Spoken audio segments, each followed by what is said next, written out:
బంగారం కొనాలనుకుంటున్న వారికి ఈ రోజు నిజంగా మంచి రోజని చెప్పొచ్చు. గత కొన్ని రోజులుగా దేశీయ బులియన్ మార్కెట్‌లో ధరలు తీవ్రమైన ఒడిదుడుకులకు లోనవుతున్నాయి. అయితే ఇవాల్టి మార్కెట్ ప్రారంభం కావడంతోనే పసిడి ధరల్లో సానుకూల మార్పు చోటు చేసుకుంది.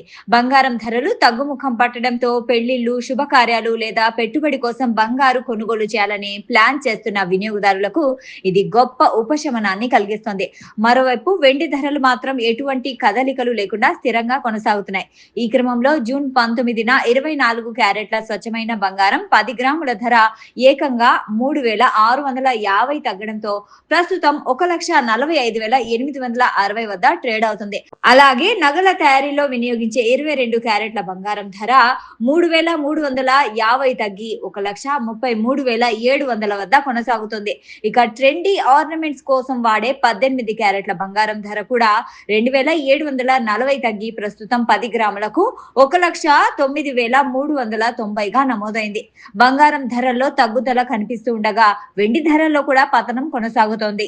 కిలో వెండిపై ఏకంగా 15,000 తగ్గి 2,75,000 వద్ద కొనసాగుతోంది. గత కొన్ని రోజులుగా వెండి ధరలో తీవ్ర హెచ్చు తగ్గులు కనిపిస్తూ ఉండడంతో ఇన్వెస్టర్లు మార్కెట్ ధోరణిని చాలా నిశితంగా పరిశీలిస్తున్నారు.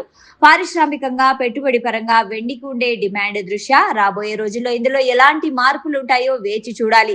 గ్లోబల్ మార్కెట్లోనూ బంగారం, వెండి ధరల్లో గణనీయమైన తగ్గుదల నమోదైంది. ఆగస్టు 5 గడువు కలిగిన బంగారం ఫ్యూచర్స్ కాంట్రాక్ట్ ధర MCX లో 1,47,250 వద్ద ట్రేడ్ అవుతుంది. ఇది గత ముగింపు ధరతో పోలిస్తే 2,059 తక్కువ. జూలై 3 గడువు కలిగిన వెండి ఫ్యూచర్స్ కాంట్రాక్ట్ ధర 2,31,828గా నమోదైంది. ఇది క్రితం ముగింపుతో పోలిస్తే 5,744 మేర తగ్గింది. సాక్షి టీవీ ప్రసారాలను నిలిపివేయటం చట్టరీత్యా నేరం. సాక్షి టీవీ ప్రసారాల కోసం మీ స్థానిక కేబుల్ ఆపరేటర్ను వెంటనే సంప్రదించండి. DTHలో, ఇంటర్నెట్లో కూడా సాక్షి టీవీ ప్రసారాలను వీక్షించవచ్చు.